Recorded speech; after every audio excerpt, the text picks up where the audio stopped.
Olá, eu sou Giovana Carnes, diretora de conteúdo e comunicação do GRI.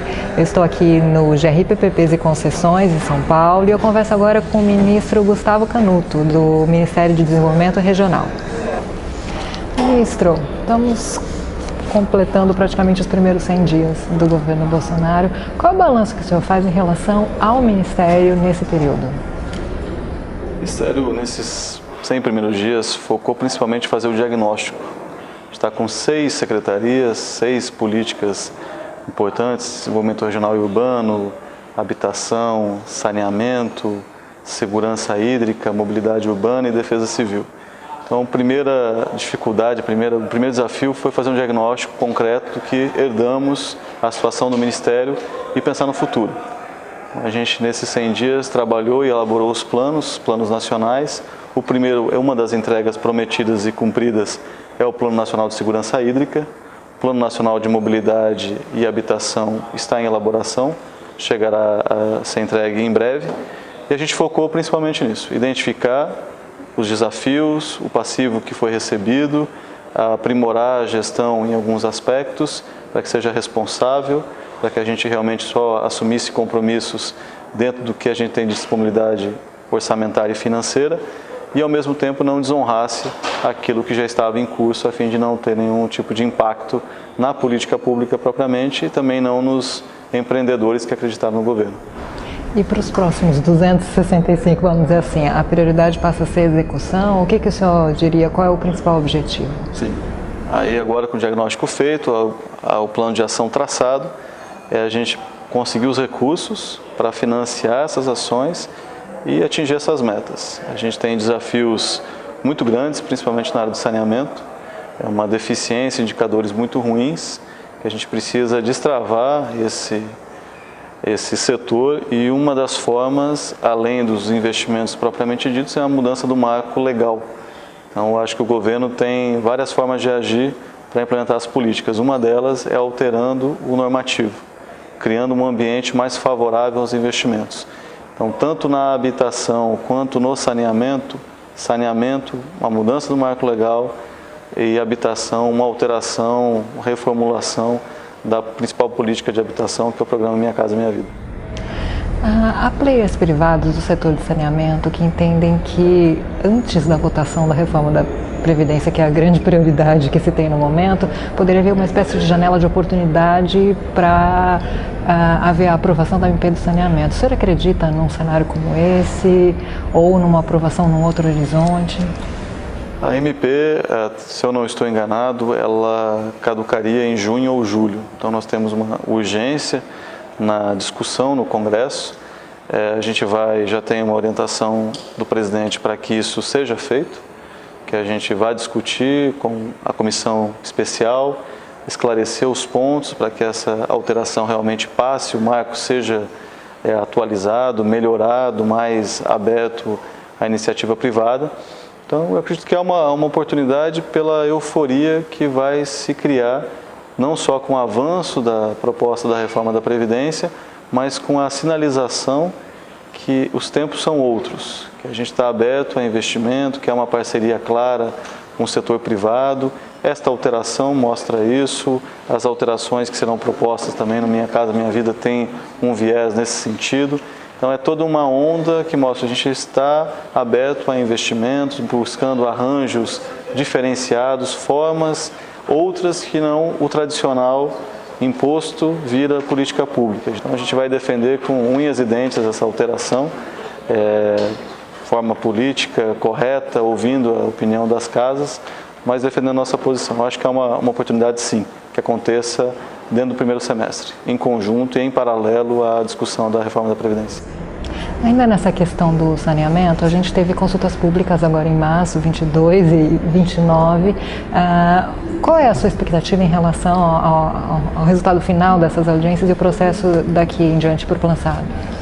Na produção do PlanSab, na produção da proposta de alteração da MP, a Secretaria Nacional de Saneamento teve diálogo e conversas, reuniões com todos os atores envolvidos, tanto as companhias estaduais, os investidores privados, para chegar num texto que fizesse sentido a todo o setor. A consulta principalmente tem esse objetivo, que a gente já de cara melhore essa proposta, ela seja mais realista em relação à conjuntura e a todos os atores do setor. Para que quando avance, isso chegue ao Congresso, ou uma discussão, num debate por orçamento, isso blinda e já garante que houve uma discussão prévia, não é uma questão, uma análise pura do Ministério, mas foi uma discussão conjunta, então ganha peso, isso nos dá robustez para ir buscar e atravessar as outras fases que são difíceis e a gente precisa ter esse respaldo. Então uma discussão pública, esse escrutínio pela sociedade ajuda a tornar essa proposta e o plano mais robusto. E um plano mais robusto é mais defensável na busca de recursos, na defesa dessas políticas. Eu espero que as consultas tragam este resultado, uma melhoria e maior robustez à proposta que foi apresentada. O senhor comentou ali agora há pouco sobre a Política Nacional de Mobilidade e a gente teve a divulgação agora recentemente a respeito da pesquisa que está sendo conduzida, né, ao longo do ano. Os primeiros dados que já foram recebidos e observados já trazem alguma indicação específica que o senhor pode adiantar com relação a essa política? Os dados ainda precisam ser analisados. O que a gente sabe são 51 municípios, realidades diferentes, municípios maiores, acima de 250 mil habitantes. Eu acho que vai servir de fato para a Secretaria verificar essas realidades e as deficiências e em cima disso criar modelos para municípios desse porte que possam aprimorar os modais, a integração, a mobilidade em si. Então é mais um laboratório, um insumo que vai permitir uma análise mais detida da realidade, identificar as falhas para que a gente possa propor modelos e defender projetos que não repitam essas falhas, não repliquem e sim levem a gente a um outro patamar. Em especial essa questão do não motorizado, eu acho que é uma coisa que devemos defender, a não concorrência entre os modais, um pensamento integrado naquela região, não apenas restrito a um município, mas uma região metropolitana, que a gente possa viabilizar e não depender tanto de um custeio do Estado. O que a gente está tentando é conseguir criar modelos, pensar um pouco fora da caixa, que a gente chegue em modelos que sejam sustentáveis. Sustentáveis não dependam tanto do Estado. A gente quer desamarrar essa necessidade, essa dependência que hoje a mobilidade urbana tem do Estado. Então, a pesquisa vai nos ajudar muito nesse sentido. Ministro, e com relação ao planejamento para lidar com as grandes obras paradas, como é que tem evoluído esse trabalho e a questão das restrições orçamentárias, como é que o Ministério vai lidar com isso? Isso é um desafio e tanto. Logo que eu entrei, no primeiro dia da gestão, nos primeiros dias, a primeira reunião com os secretários foi solicitado que eles fizessem um balanço de todo o portfólio de obras inacabadas, em execução, a situação que se encontrava. A gente precisa, como eu disse, separar o joio do trigo.